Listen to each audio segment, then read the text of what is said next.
Karambola sa DWIZ.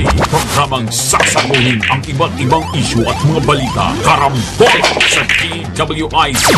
Tatalakayin, hihimayin at pagtatalunan ang iba't ibang mga isyu.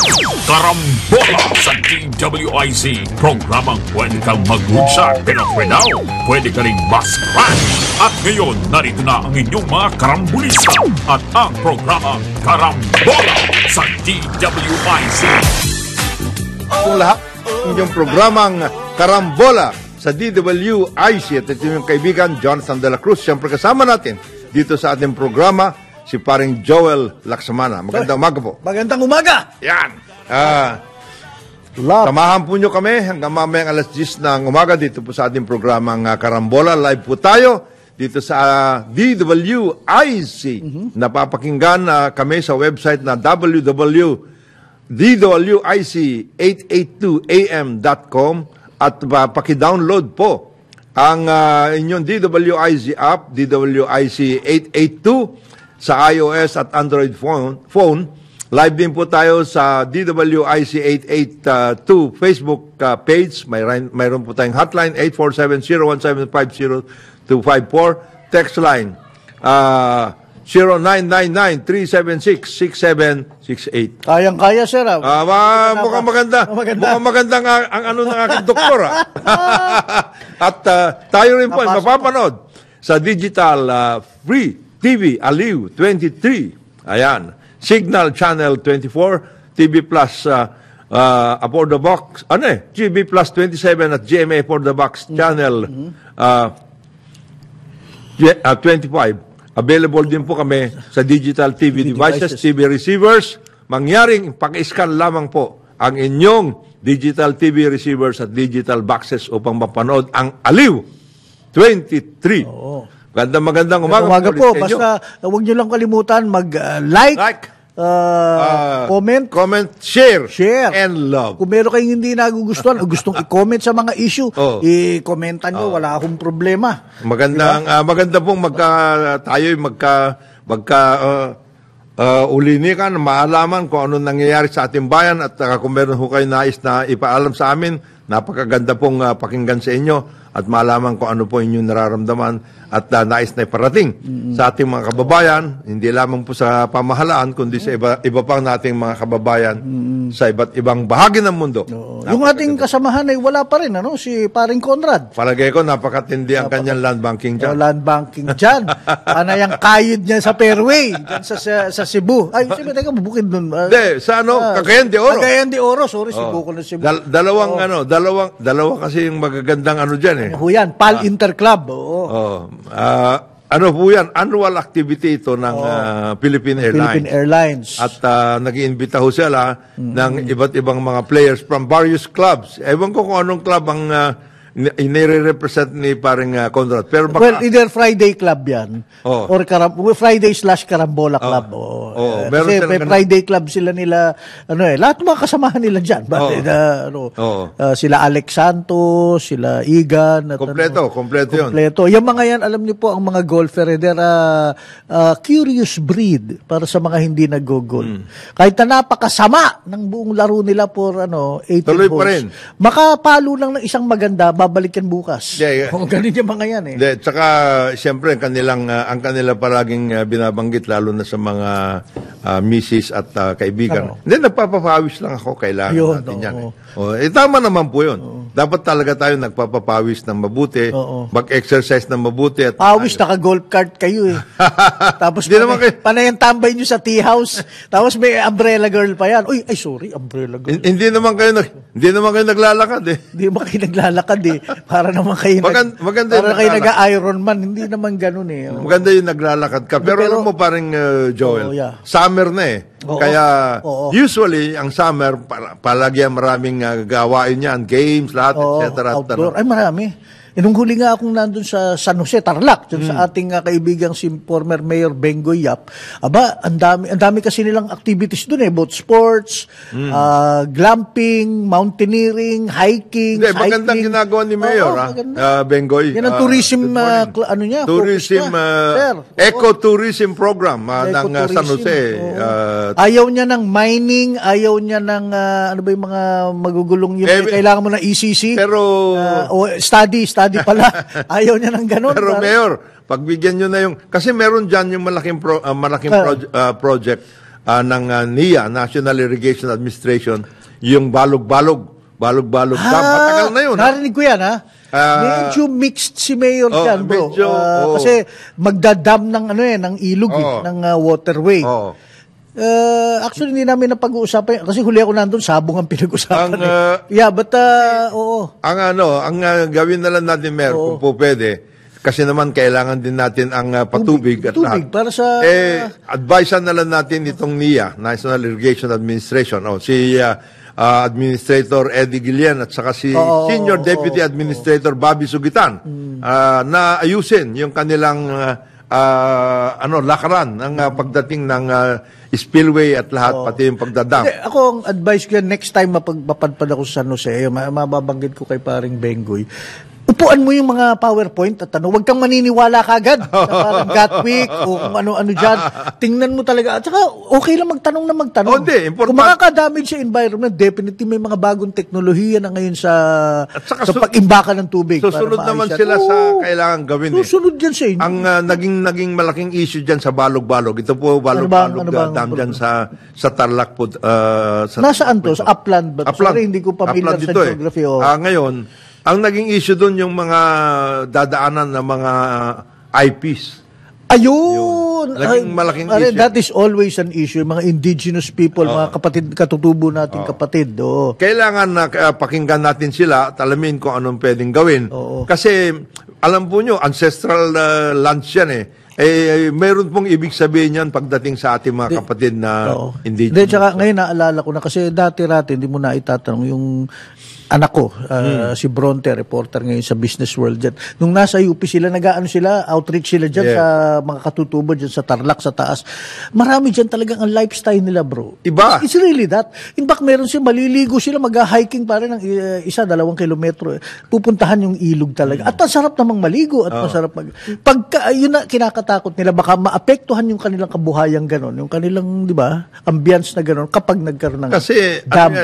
May kultura yan at saka may tradisyon. Kaya dapat pakinggan natin ng mabuti at alamin ko. And that is replicated all over the country, Pati nga dito, di ba nagkaroon ng problema at ginagamit Kaliwa Dam. Yung tungkol sa Kaliwa Dam. Ang kailangan lang, nagkakaintindihan kasi hindi naman natin sila trabaho na mabuti, kundi ang importante, maintindihan natin kung ano yung kanilang kultura, yung kanilang tradisyon, paano natin sisikapin na hindi may magkakaroon ng problema pagdating doon. At the same time, ipaintindi din ho natin na yung pangangailangan ng kabuuan na kailangan po natin ito dahil gusto natin magkaroon naman ng development. Actually, tama yung sinasabi mo, Kung Jonat. Diyan yung mahirap, lalo na sa inyo dating dating nasa pamahalaan, paano i-marry, ikasal. Yung ganyang magkabilang issue na yan, balanse. Kasi ayan yung pangangailangan ng patubig para sa ating agrikultura, which is pagkain yan at kabuhayan. Di ba? At the same time, alam ko, marami sa ating mga LGU leaders, gaya ni paring Bengoy, very protective din sa mga katutubo nilang constituents. Kasi minsan, yung mga real estate company naman kasi kung maka-abuso dyan kaya pinoprotektahan nila. Ngayon, kasama din to. Kaya ngayon nabanggit natin, kung natandaan mo kahapon, parang Joel, napag-usapan natin yung sitwasyon ng mga mangyan sa Mansalay, dyan po sa Oriental Mindoro. Yan po, napaka-important na tingnan po natin. Sila ay nagkaroon na ng tradisyon ng pagtatanim at ng kakao at saka coffee. Siyempre noon, hindi naman masyadong gaanong marketable yung mga yan at lahat ay kailangan nila mabuhay naman. So, pinagpuputol nila yung mga kapihan ng kapihan at saka ang itinanim may kamote. Yung kanilang kabuhayan. Kabuhayan. Ngayon, sabi nga ni paring Ate Larry Gadon, gumanda yung market ng kape sa buong mundo. Tama. Ayusin naman natin ngayon yan. Paano natin susustentuhan yung kanilang regular na kabuhayan at the same time, dadagdagan pa natin ang kanilang mga ang sinasabi nyo kung Jonat is really in today's world, lalo na global economy, hindi tayo globalization o privatization. Ibig sabihin, kailangan agile tayo.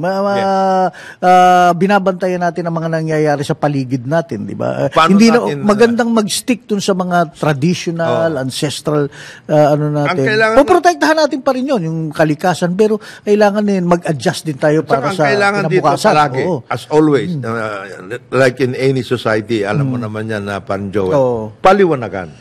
Ang importante yung paliwanagan Komunikasyon, importante. Mahirap yung hindi mo sila nakakausap o ayaw mo silang kausapin, tapos basta ka na lang gagawa ka na lang. Hindi naman po pwede yun. Tapos biglang iwawagay yung compliant kami. May ECC o kaya may study. Hindi ganun. Hindi pwedeng ganun. At the end of the day, kahit papano diba? Tapos sila paring Jerry, kahit paano nagti-TikTok. Sila ni T, nila, Communications is key. Lalo na sa ngayon. Nababiral po tayo. Dati, siguro, nagkakaroon tayo ng konting sprikitik pagdating sa communications. Pero ngayon social media na, ang bilis. Which sinasabi mo kanina, ito na pag-uusapan tungkol sa communications. Ikaw nagbabanggit sa akin tungkol dito. Ano ba nangyari dito sa statement ni Vice President? Alam ko, hindi natin pag-uusapan. Pero anyway, ganito ang nangyari. We are talking about communications traditionally, mga taga-subaybay, makinig kayo. Noong 2017 at thereabouts, laging binabanggit nila, hindi sang-ayon sila VPs at DepEd Secretary Inday, Sara Duterte. At ang kanyang ama, dun sa EDSA Revolution, noong 1986. Parang sinasaksak nyo sa amin, yung ilang mga elitista na nag-rally-rally kayo sa EDSA, yan na daw yung revolusyon, yun ang pagbabago. Hindi sila sangayon. Then, lo and behold, nung Sabado, merong statement si VP Sara lumabas na statement. Hindi ko alam kung DepEd branded, pero kami nakikiisa sa sakripisyo ng ilang milyong Pilipino na sa pagse-celebrate sa itong EDSA Revolt. So, parang nagulat ngayon na maraming mga turnaround. Siyempre, yung mga media na nagko-cover ng DepEd, tinanong si VP. Now, kahapon yata, pinull out na yung ad na yon, yung message na yun. Siyempre, tinatanong pa rin siya, bakit nyo sinabi yan? Ang pinakasagot na lang ni VP is, hindi authorized yan. Nilabas yung statement. Sino naglabas? Staff niya. So, there you go. Parang pirming nangyayari kay VP itong ganito, no? VP Sara. Nangyayari. Why is that? Lalo pa siya. Kasi, communication yan, ha? Communication. Lalo pa siya kasi focus of attention siya. Oo. Very powerful ang kanyang position. Very powerful siya. Whatever, sabi nga natin palagi, words have consequences. Whatever it is that you say will always either haunt you or will always get to you. Di ba? Lalong-lalo na sa mga ganyan sitwasyon. Kaya sa iyong kasalukuyang posisyon at circumstances. Kaya napakaganda po yung mga communications officers natin sa bawat maski na sa private, maski pananalita mo na lang personal, kailangan medyo tempered, maayos ang mo. Kasi nakaka-capture yan Di ba? Meron nga nangyari, di ba, ito, sometime ago, nung panahon ni President Ronald Reagan, di ba open mic? Yun. Narinig siya. Na-record siya. Tungkol doon, parang sinasabi niya, yung kausap niya yata doon si Gorbachev. Parang sinasabi niya, I don't like this. Parang ganon. Meron siyang ganon na parang binanatan niya. Well, that always happens. Nangyari rin yan kay dating President Trump. Narinig siya, kasama yung mga ibang kaibigan niya. Hindi, yung open mic, di ba yung mga mic na tinututok? Yung may boob, malakas pala ang pick-up. Yung boob. Narinig yung locker room talk nila ng mga kanyang mga kasama na, uy, Ivan Chicks na yun.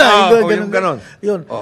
But here, okay, kung Jonathan, pero iba itong kay VP Sara. Hindi ito open mic. Ito is a statement which is basically she's as VP siguro this is good. Ang akin madaling sabihin to na well I'm a VP for unity. Yes. Just the ticket to Tiranon and we are unified. Yes, I said that in 2017 but now we are one people. Okay.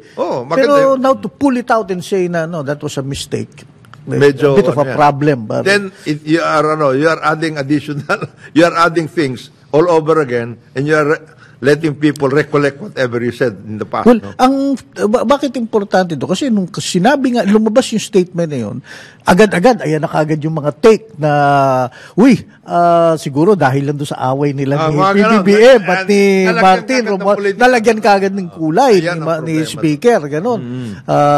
Nagbabago na ba ganyan. At the same time, hindi mo mapapasaya naman yung mga kalaban, lalo na yung sinabihan niyang kasama ko sa EDSA, biglang, excuse me, kaya nga nagka-EDSA dahil para kayo palayasin kayo mga gaya nyo, si Marcos at saka mga linig, lalo pang na problemahan. So, again, ang balita ko kasi lalo na 2017 yung statement. Hindi, kasi ang balita ko in terms of communications naman kasi si VP is her own person.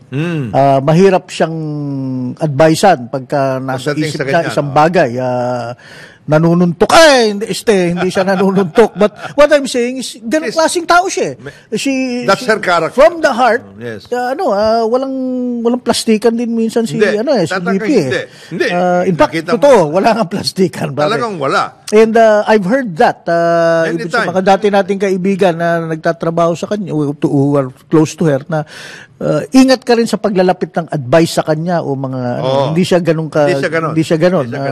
In fact, medyo minsan minamasama niya pag teka ba ako ba'y tinuturuan mo may ganun siya. Meron ganun na pagkaintindi natin, no.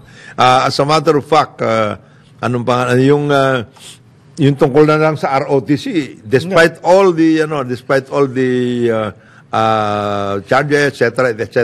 against her regarding ROTC, she stood her ground. Talagang iba si bakit pa kailangan yun? At even yung sa confidential funds. Yes. I mean, that is a legitimate reason para sa kanya. Yes. And ang akin, walang problema ipaglaban yun. I feel na kailangan ng confidential funds yung department dahil maraming infiltrated sa mga eskwelahan natin.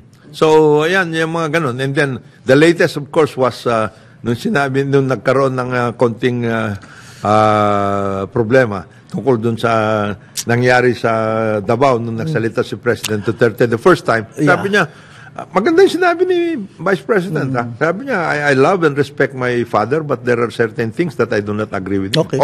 Ganun siya. Ang ganda. Ganun. And I think kahit na yung father niya, alam yun na may iba ang kanilang dynamics na sila lalo na siguro mag-ama di ba? Ibang dynamics nila. As a matter of fact, may ito naman mga urban legend, hindi natin alam kung may katotohanan, hindi, pero napag-uusapan. Okay. Prior to the elections in 2022, napag-usapan yung tungkol nga sa kanya na, di ba, ang gusto sana ni dating Presidente Rodrigo Roa Duterte, tumakbo siya talagang presidente at kaya naman naging it's more than urban legend. Si dating President Duterte was very vocal about that. Nagpapa-quote siya talaga na bakit ka nag-slide? Gusto ko ikaw ang lamang sa polls, di ba? Having said that, kasasabi rin lang naman nung inambush nga siya ng mga reporter, sabi naman ni VP Sara, may problema ba kay Presidente? Wala. Okay kami. Actually, then she becomes cryptic all together na. Okay kami. At mukhang okay naman. Ito, aalis si President Marcos papuntang Australia. Malamang siya uli ang caretaker. Andun siya. And of course, she will always be there. She will always be there. Now, kung whether papansinin siya ni First Lady, hindi natin alam. But andun siya. She will be there. That is neither here nor there. Neither here nor there. But from an official and even very close sila, by the way. Ni Presidente at ni VP. At ni VP. They're close. As a matter of fact, they have their own dynamics. Yun. I was about to say that. Meron silang sariling intindihan. Yes, meron silang intindihan. Hindi gaya, kunwari, makita mo sila let's face it, ni Bossing, ni Speaker. Agad-agad, kahit na mag-plastikan sila, mag-holding hands, hindi ka naniniwala. Dahil wala sa ityo. Wala. Hirap nung dating. Silang dalawa iba. Pero si PBBM at siya, makikita mo, nagbubulungan pa eh. So, parang ano ba to? Parang mga magbabarkada sa eskwela na, mamaya kita tayo sa sa gimmick. Ganon. Kaya, yan eh. So, interesting, alam mo itong mga ganito. Alam mo naman kasama natin sa media, maraming interpretation, kagawa ng istorya, kasama sa hanap buhay yun. Ay, nako. Kasama sa hanap buhay yan. Kung alam lang ng ating mga kababayan, lalong-lalo na yung mga officials na bagong mga nasa high position, na galing ka somewhere na very cloistered ang sitwasyon mo. Halimbawa, private sector, hindi ka naman nakakausap, etc. Wala ka naman public appearances. Wala yun. Tapos biglang magugulat ka na lang. Baka mamaya, birahin ka na ambush, tapos ka. May nangyayaring ganun eh. Hindi, parang yung kaibigan natin mga kaibigan ko to, yung recently ko lang nakilala gaya ni Mariana Zobel. Very nice girl, bro. Siya na ngayon ang nilalagay ng tatay niya at yung mga pinsan niya sa mga position sa Ayala Corporation. This is the third generation already. Pero meron ako napansin, pagka nagsasalita, yung lalo in public, laging mayroong index card, may notes. Sinabi ko, alam mo, Mariana, lose that and lose the blazer. Sabi ko sa akin. Kasi, and rightly so, nung inambush, parang mahilig sila, ang tawag doon, deer caught in the headlights. Yes. Yung bang, wala sa script yun Hindi, kailangan you need to learn that. In politics, you learn that on day one. In corporate world, you have to learn that as well. Public, you're a public figure already whether you like it or not. At saka, kunwari, mga gaya ni paring Tony Lopez. Ay, naku, Diyos ko, out of left field ang tanong yan. Pinag-uusapan nyo yung capex at budget, biglang papasok. What makes you qualified for that position? Patay ka na kagad. Di ba? May mga ganyan, Kaya dapat, pati yung mga kaibigan natin na lalo na yung mga public officials. Sorry, Mariana, I made you an example. Sorry. But we'll see each other again. Public officials. Masanay ho tayo. Ngayon, sanay din ng ating mga kapatid sa hanap buhay. Na malaman ko, ikaw yung nambobola. Kung ikaw yung nambobola. Alam na nila yun. Ang media kasi, at alam ko marami ding galit, lalo na sa traditional media. Yun na po ang trabaho nila. Provocative question. Yung tanong, makuha yung sagot na. Which is why yung mga bihasang PR, pag may kliyente, gumagawa ng Q&A na ito ang potentially tanong. At kung marunong yung kliyente, mag-practice muna kayo. 30 minutes before, 1 hour before. Walang mawawala sa 15 minutes lang yan. Para at least, okay, sanay na ako pag tinanong ko ng ganito. Hindi yung deer caught in the head. Patay ka. Hindi ko alam, patay tayo dyan. Paano ka kaagad? Frozen ka. Babalik tayo. Hopefully, si VP Sara, I don't think so. Politiko na rin siya, marunong naman siya. It's just that she's a real person. Meron siyang iba ang dating. Iba ang kanyang dating. Parang hindi siya traditional politician yung dating niya. So there are times probably she says stuff. And this is natural sa atin Sa totoo lang, kanina, nung umaga, medyo napagalitan ako ni Mrs. Dahil, alam mo, problema mo, Joel, masyado kang madaldal. Meron kaming na-attenda na event. May mga nasabi ako na, alam mo, dapat yung mga ganun. Sarili mo na lang yun. So there you go. Sa edad kong ganito, nagkakamali pa rin ako. It happens. It happens. It happens. Dahil masarap yung kwentuhan. And you feel that what you're saying is actually right. But sabi nga ni Mrs. sa akin, when did right become correct? Di ba? Ano yan? There are certain things that you have to keep to yourself. Alam mo, ikaw magaling ka sa ganun kung Jonathan. Ilang beses na kita nakikita. Tapos yung meron ka expression sa mukha na it's called bemused. But you don't make it too bemused dahil baka ma-insulto yung ano.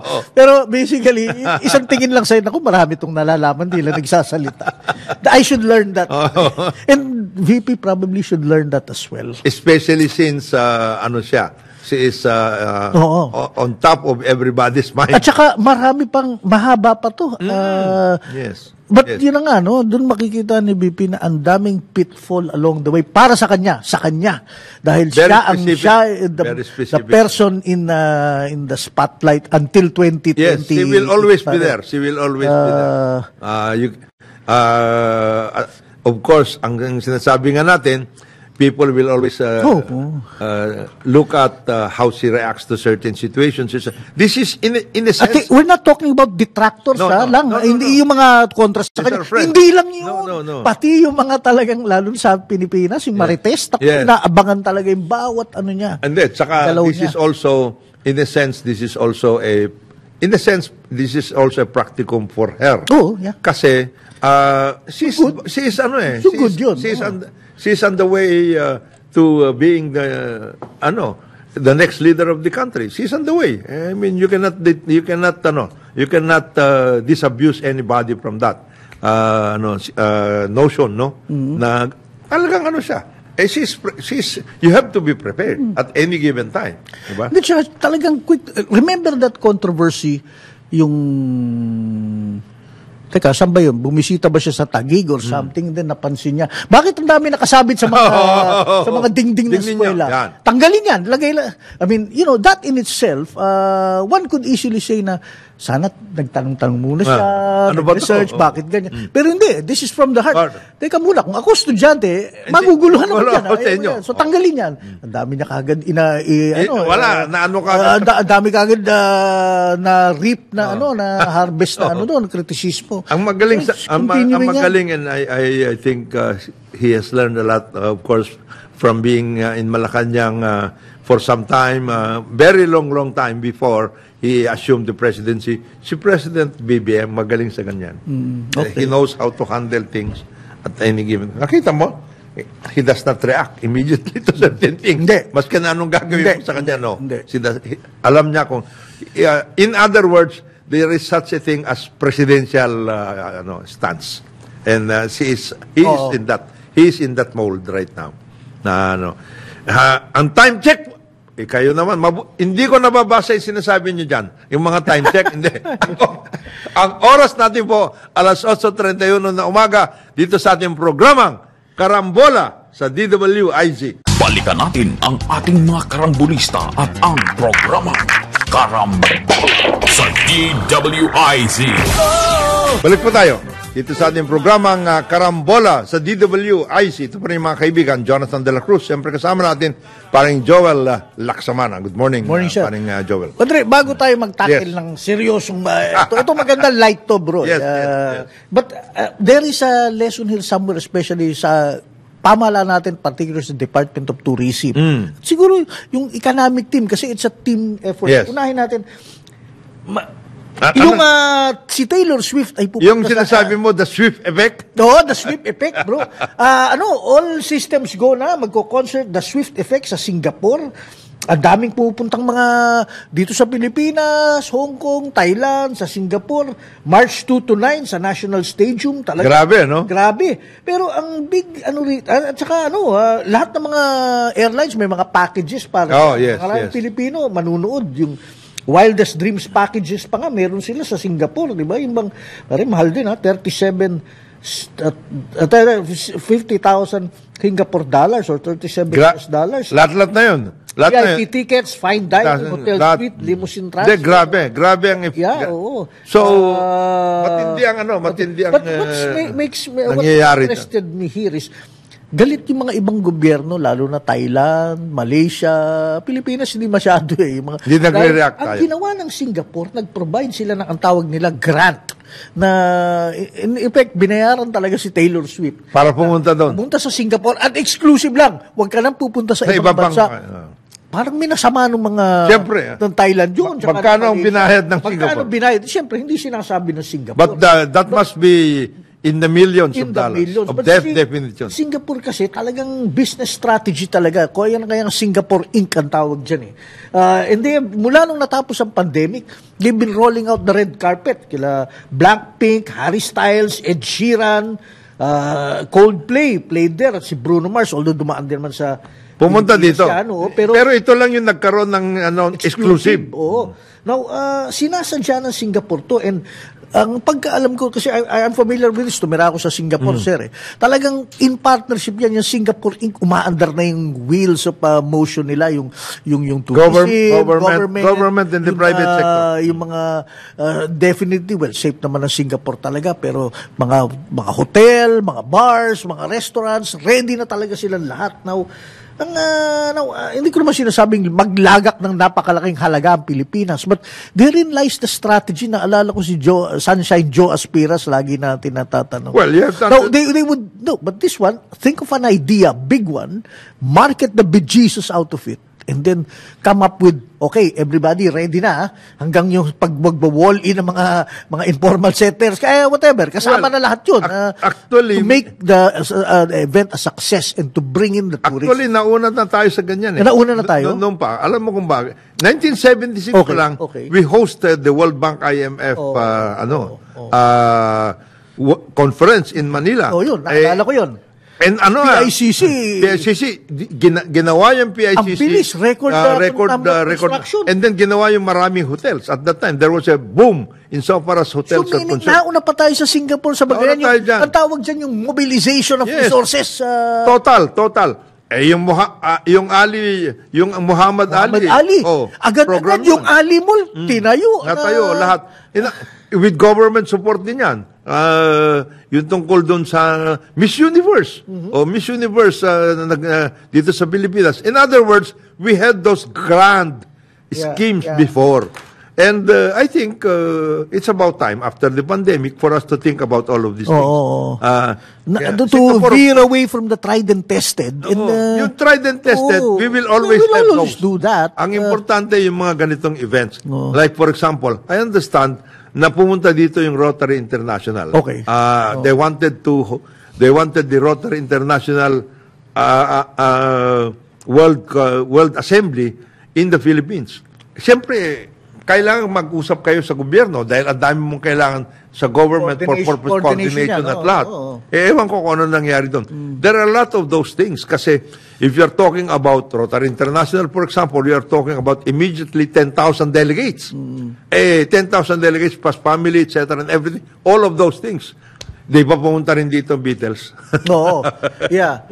At one point. So in other words, these are some of the things that as you go along in promoting our country as the destination of record, merong mga grand events na pwedeng i-work out. Aside from the traditional. Ang akin, if I may be bold enough to suggest this, kasi, again, like I said, I'm familiar with Singapore.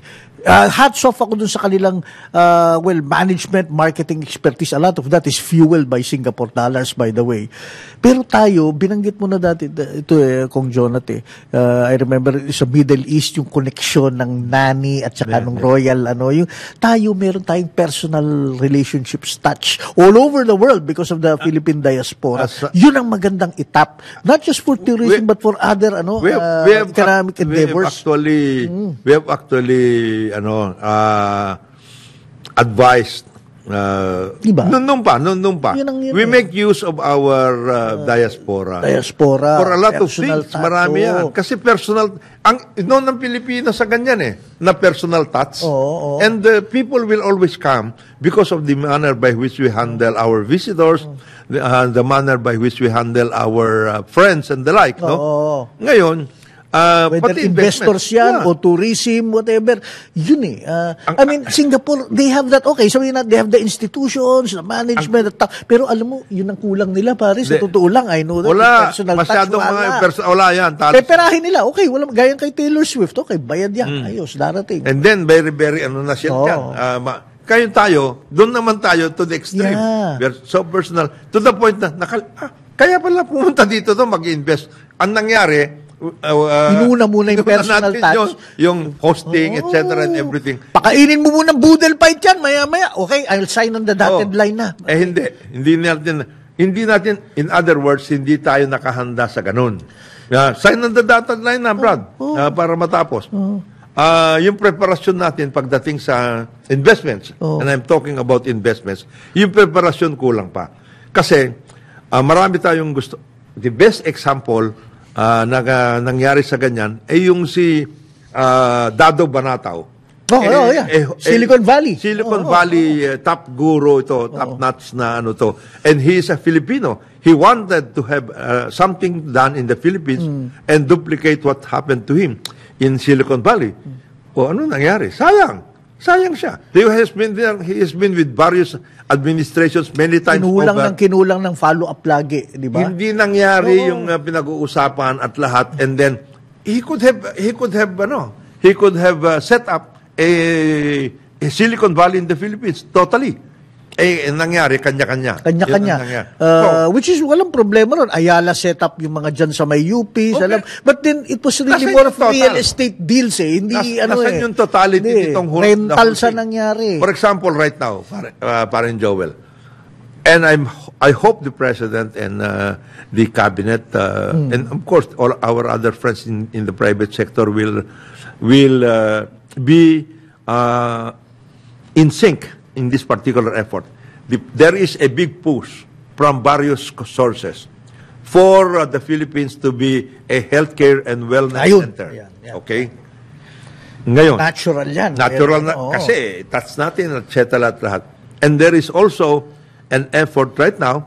We hosted the managing director and CEO of the Andhra Pradesh Medical Technical Zone, Medical Technology Zone, which is now hosting, by the way, parang Joel, 140 companies doing medical equipment, supplies, medicine, etc., etc. 140 of the world's largest and most advanced companies in terms of healthcare and everything else. Itong CEO na ito, this is a government corporation, by the way, in Andhra Pradesh. The CEO came here, he talked with Secretary Herbosa, and it was a very, very good meeting. It lasted for more than an hour. Ang gusto nilang mangyari, they will help us set the same thing that they did in Andhra Pradesh.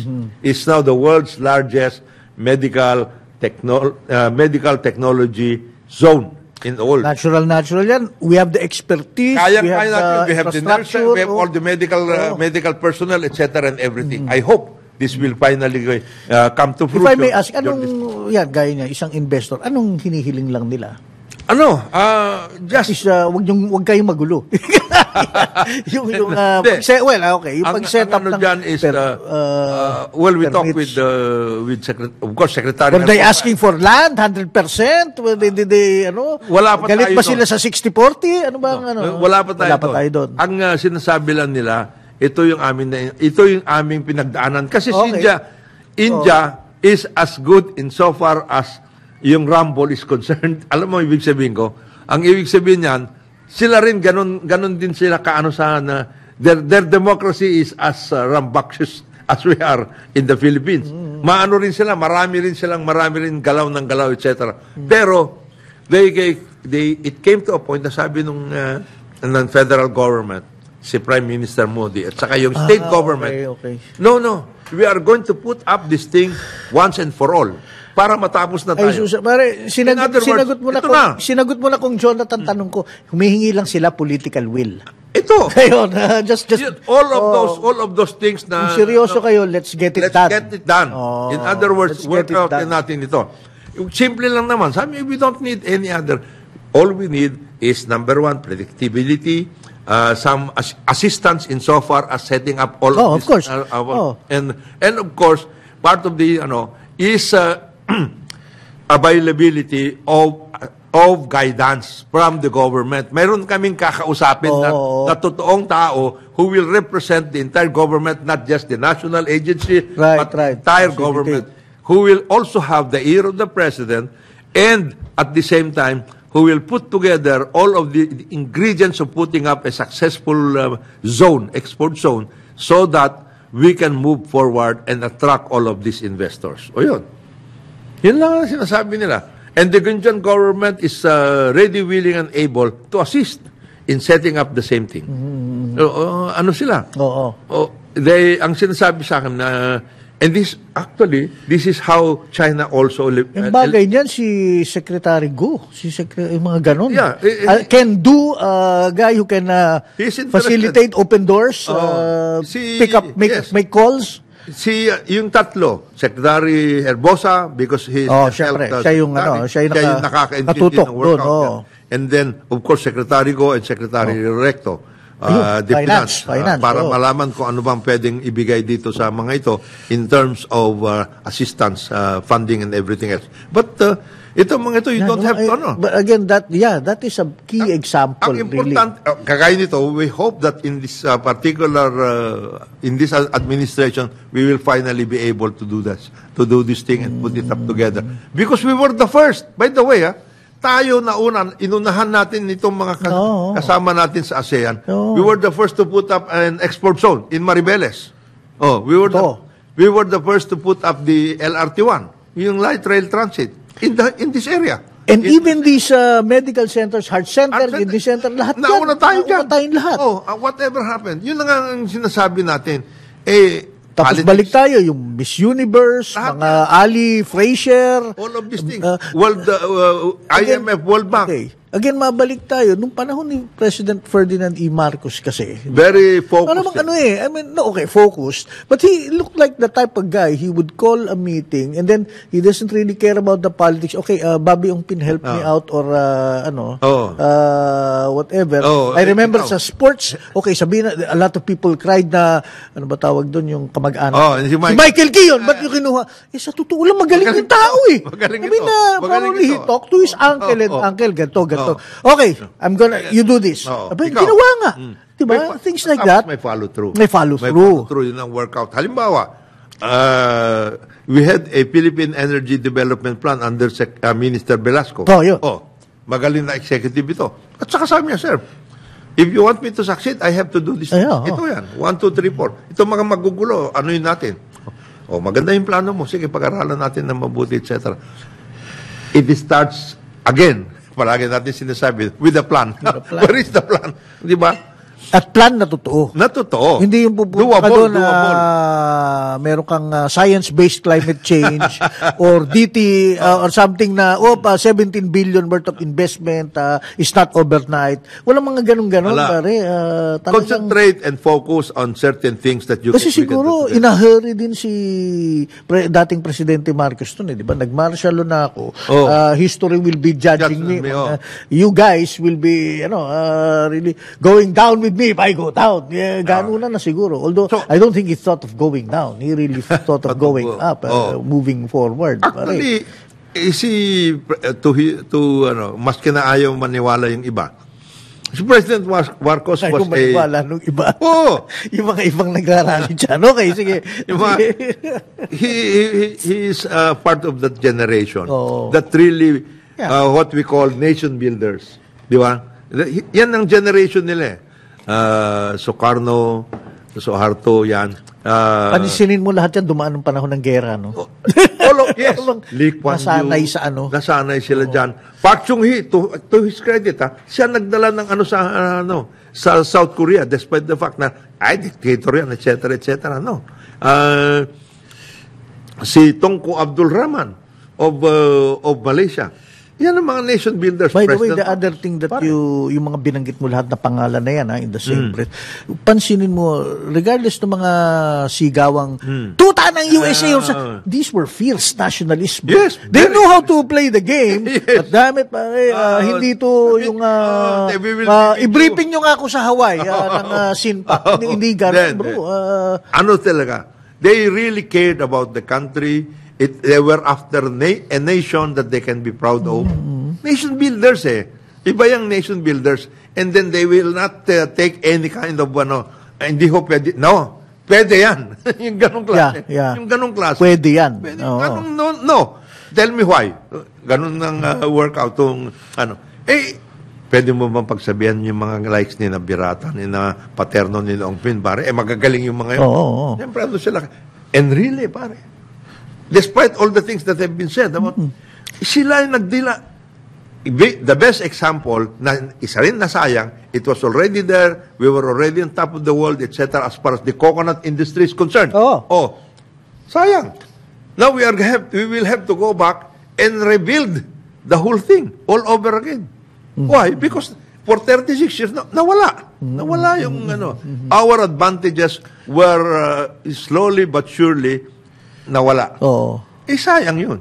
Yung mga ganong klase. So, even in the case of mining and like that, nauuna rin tayo dyan. Pagdating dyan.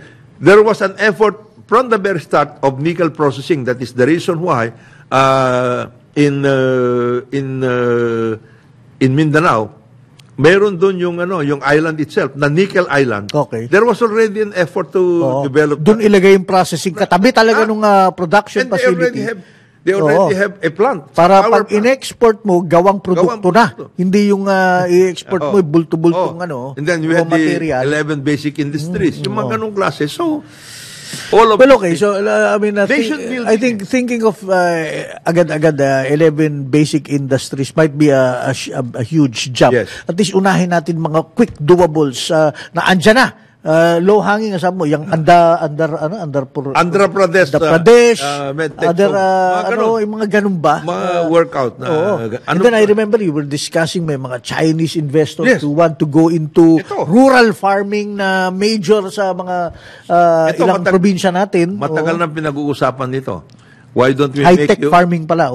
Why don't you make use of all, nilista na rin ni Presidente ito yung mga land grants given to state universities and colleges. Make them production. After all, you already have a institution that will provide you with all the research capabilities, with all the manpower, etc. You have students all over the place. And then you have also the penal colonies. I understand Secretary Boying. Penal colony? Boying, Secretary Remulla and Director General Katapang, they have already opened up the possibility of developing part of Iwahig Penal Colony into productive agricultural estates. Ganon din yung doon sa Sablayan. So, these are some of the things that dapat mapalo through. Let us not be distracted by the petty politics at kailangan galaw tayo ng mabuti. Solution to tinker around with the Constitution. Although, okay lang yan. Sige. All the others, huwag kayo sumama na doon. In other words, do your job. Meron nang gumagawa nun. Gawin naman natin ngayon. Huwag kayo sumala. Gawin ninyo yung dapat na magagawa nyo. By the way, ito tama yung nag-comment sa, now I remember this, yung mabalik tayo doon sa concert ni Taylor Swift. Ang Coldplay. Kaya pala talagang insistent na, hindi, kailangan mag-Pilipinas leg kami. Dahil malapit sila sa Pinoy.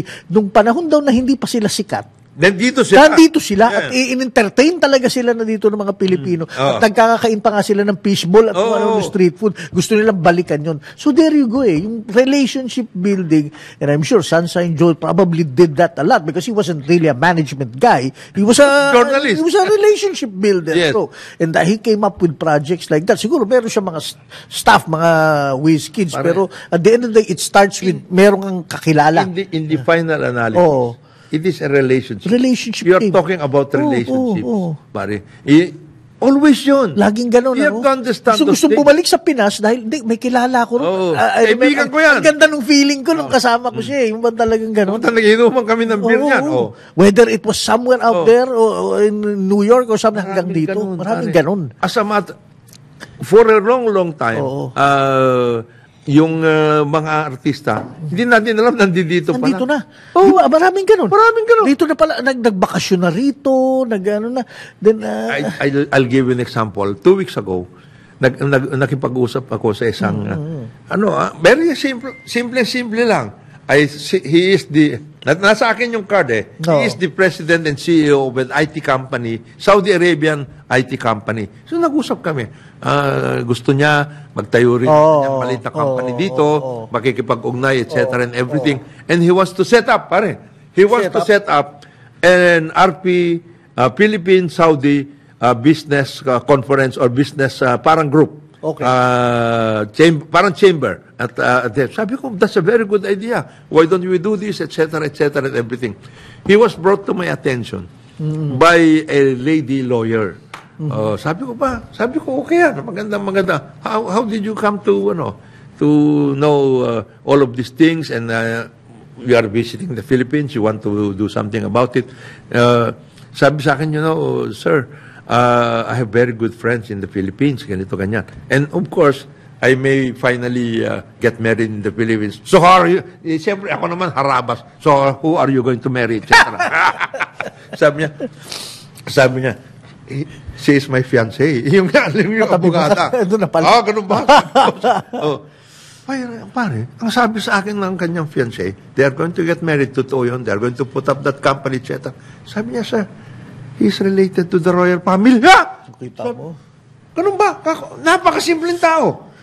Sabi niya, gusto daw niyang kumain naman kung ano. Sabi ko, baka mapakain ka ng baboy niyan. Hindi, sabi niya, I know what is. Halal to, halal. Pare, yung ganung relationship.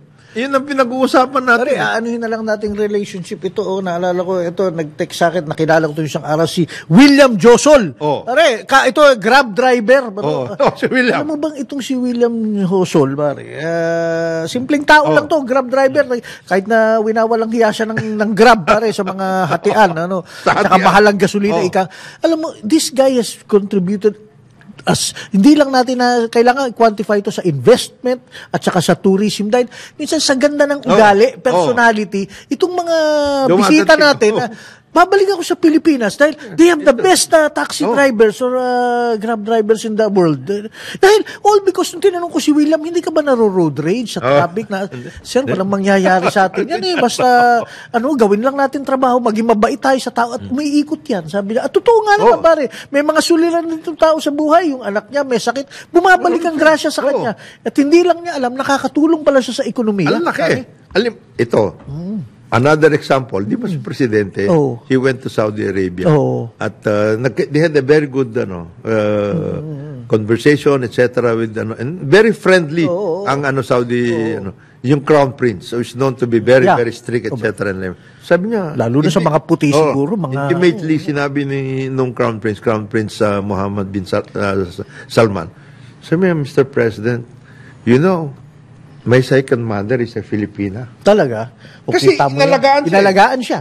So, i-considers na magulang na very accommodating sila. And you can imagine. Why don't we take advantage of that? They're doing a lot of work in Saudi Arabia right now, and we must have corporations going there and talking with people there. Kaya itong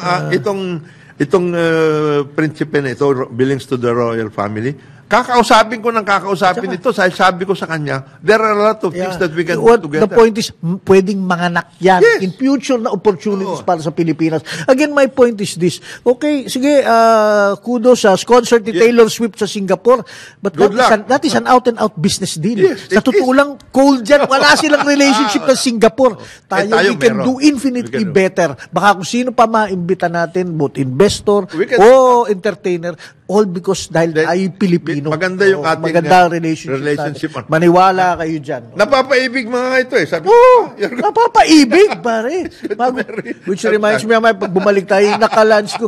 Ito, pare, nakwento ko na sa iyo yung kaibigan natin si Meng at si Paul galing UK. Yung anak nila, ang pinakasalan, pulis sa Bohol, pare. In love sila, bro. Nakita mo? Si Elizabeth, such a beautiful English girl, hindi na Pilipino. Pero yun, napakasala, Pilipino. All because, pare, iba tayo magmahal. Mainit tayo, pare. Mainit tayo. Ang time check natin, alas 9:01 ng umaga dito sa ating programang Karambola sa DWIC. Karambola sa DWIC.